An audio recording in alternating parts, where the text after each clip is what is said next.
Olá pessoal, estamos aqui para mais um vídeo. No vídeo anterior eu falei sobre os cuidados que nós temos que ter com a Bíblia, porque ela pode ser perigosa.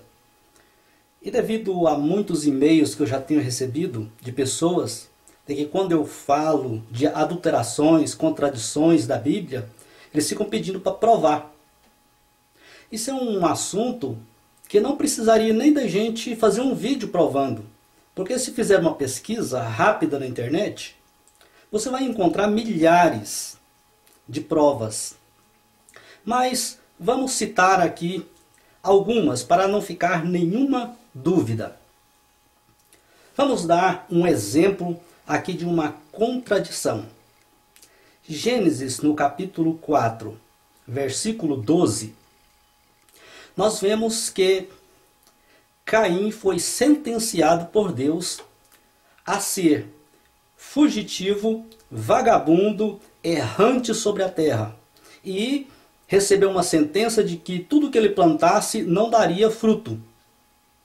Pois bem, no mesmo capítulo, não precisamos ir muito longe, no mesmo capítulo, no versículo 17, nós vemos ali que Caim casou, teve filhos e edificou uma cidade.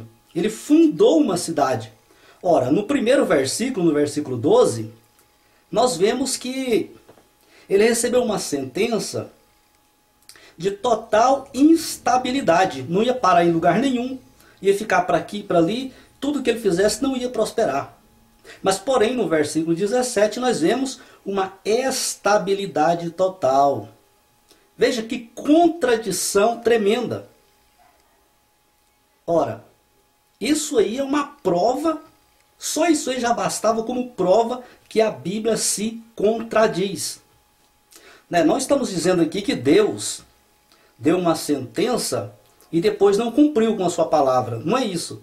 Isso aí pode ser culpa de quem copiou, de quem traduziu ou de quem editou a Bíblia. Então é assim que acontece as contradições bíblicas.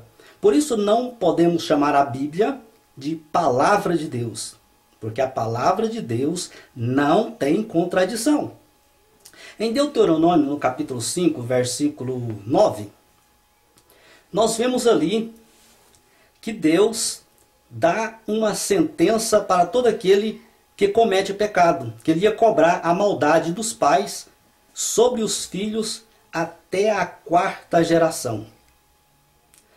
Veja bem, no mesmo livro, no capítulo 24, versículo 16, nós vemos já ali uma afirmação que os pais não levarão a culpa dos filhos e nem os filhos levarão a culpa dos pais.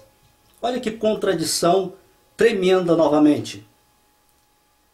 Em Salmos, no capítulo 44, versículo 23, nós vemos ali o salmista tem uma visão acerca de Deus que ele dorme. Que Deus dorme, Deus cochila. Mas um outro salmista, lá do Salmo 121, versículo 4, lá ele já diz que Deus nunca dorme. Ele jamais cochila. Nós vemos que a visão dos salmistas são diferentes em relação ao Criador. Em Mateus, no capítulo 1, versículo 16, nós vemos ali que Jacó é o pai de José. Lá em Lucas, no capítulo 3, no versículo 23 a 24, nós vemos ali que Eli, que é o pai de José. Já não é Jacó.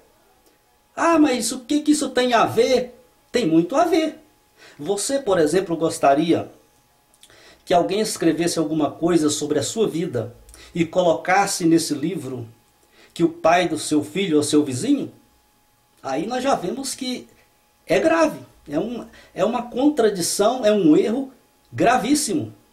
Lá em Mateus, no capítulo 1, versículo 12, vemos que Jeconias é o pai de Salatiel.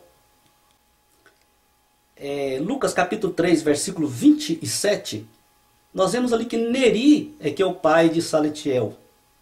Então não há ali um acordo entre as pessoas que escreveram os evangelhos.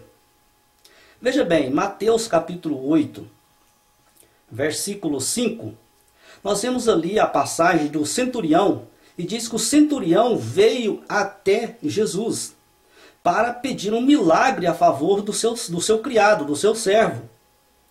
Mas em Lucas, no capítulo 7, versículo 3 e 4, nós vemos que o centurião não foi até Jesus, mas enviou uns amigos judeus que ele tinha para ir lá interceder a favor dele, porque ele era um cidadão romano, ele não era judeu, ele se sentiu constrangido de chegar até Jesus, mas enviou um pessoal que era judeu, amigo dele, para interceder por ele. Vemos que há uma grande contradição aí. Em Mateus, no capítulo 20, versículo 20 e o 21, nós vemos que a mãe dos filhos de Zebedeu faz um pedido a Jesus, que os seus filhos, um assente à sua direita e o outro à esquerda, lá no trono. Mas lá em Marcos, no capítulo 10, versículo 35 a 37, nós vemos que foram os próprios filhos desta mulher que foram fazer o pedido, não foi a mãe. Estão observando que a incoerência que há nos evangelhos, na Bíblia? Veja Mateus capítulo 21, versículo 19 e o 20.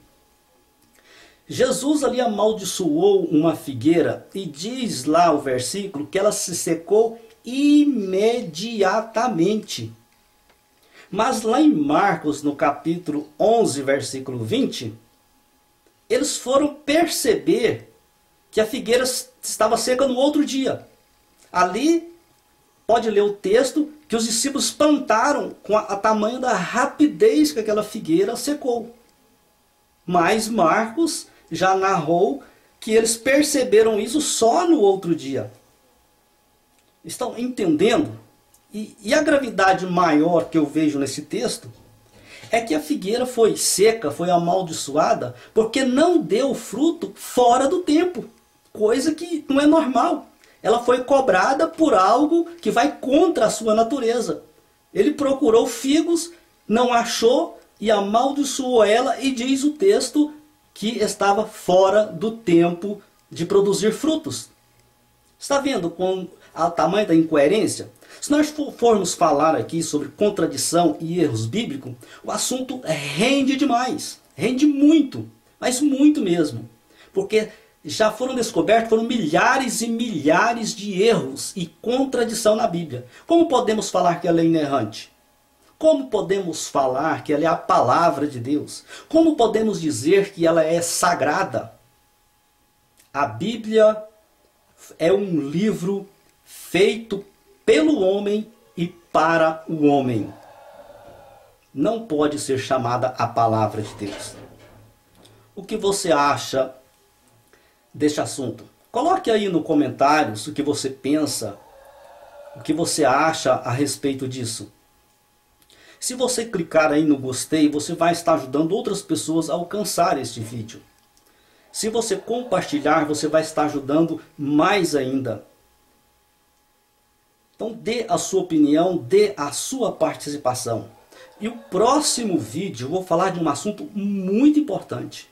Vamos falar sobre o inferno. Você vai ver, né, coisas que vai até surpreender. Então até o próximo vídeo.